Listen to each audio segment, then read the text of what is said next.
Good evening everyone. শতাব্দীর কিচেনে আপনাদের সবাইকে স্বাগত জানাই। আজকের রেসিপি সম্পূর্ণ নিরামিষ দুধ পটল।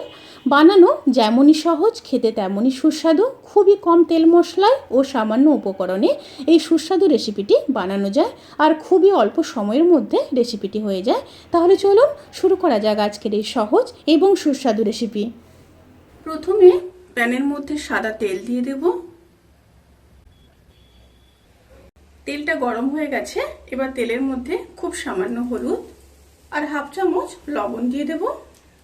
এবার ধুয়ে কেটে রাখা পটলগুলোকে দিয়ে দেব। এখানে পটল আছে 250 গ্রাম। পটলগুলোকে হালকা ব্রাউন কালার করে ভেজে নেব।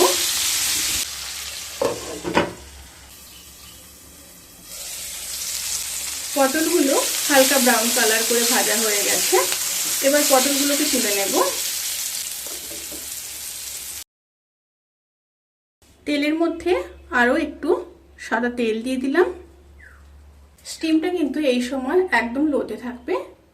এবার দিয়ে দেব হাফ চামচ লঙ্কার গুঁড়ো, হাফ চামচ হলুদ গুঁড়ো, হাফ চামচ আদা, আর দিয়ে দেব পরিমাণ মতো লবণ।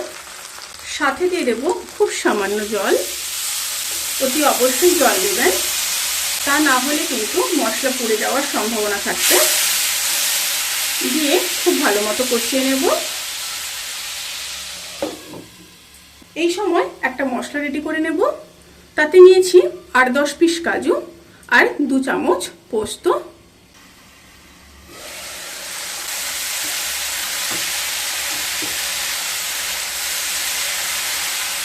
মশলাগুলো যখন খুব ভালো মতো কষানো হয়ে যাবে, তখন বেটে রাখা কাজু আর পোস্ত দিয়ে দেব। সাথে পোস্ত ধোয়া জলটাও দিয়ে দেব। দিয়ে আবারও মশলাগুলোকে খুব ভালো মতো কষিয়ে নেব। আবারও লো স্টিমে মশলাগুলোকে খুব ভালো মতো কষিয়ে নিয়ে তারপর ফিরে আসছি।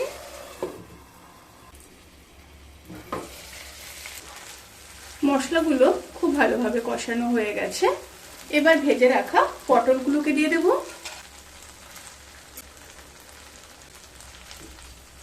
পটলগুলো দিয়ে মশলার সাথে আবারও 1 মিনিট লো স্টিমে ভালো মতো কষিয়ে নেব। 1 মিনিট পর ফিরে আসছি।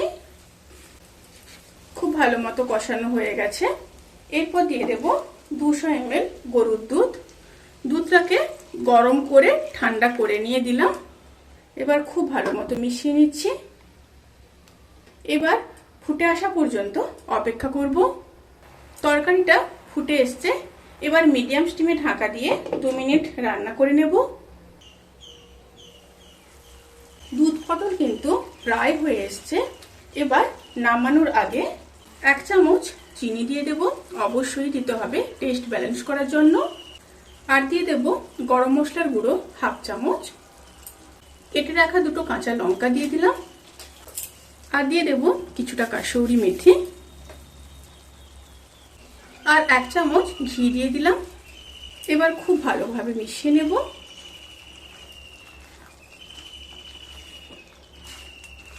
খুব ভালোভাবে মিশিয়ে নিয়েছি। এবার গ্যাসের ফ্লেমটাকে অফ করে ঢাকা দিয়ে 10 থেকে 15 মিনিট স্ট্যান্ডিং টাইমে রেখে তারপর সার্ভ করব। রেসিপিটি কেমন লাগলো প্লিজ কমেন্ট করে জানাতে কিন্তু ভুলবেন না। যদি ভালো লেগে থাকে তাহলে সাবস্ক্রাইব করে পাশে থাকা বেল আইকন প্রেস করে নোটিফিকেশান অল করে রাখবেন। তাতে করে আমি যত রেসিপি দেব সমস্ত লিঙ্ক আপনাদের কাছে পৌঁছে যাবে। আপনারা সবাই ভালো থাকবেন, সুস্থ থাকবেন, সাবধানে থাকবেন। আজকের মতো এই পর্যন্ত। পরের ভিডিওর জন্য অপেক্ষা করুন। টাটা।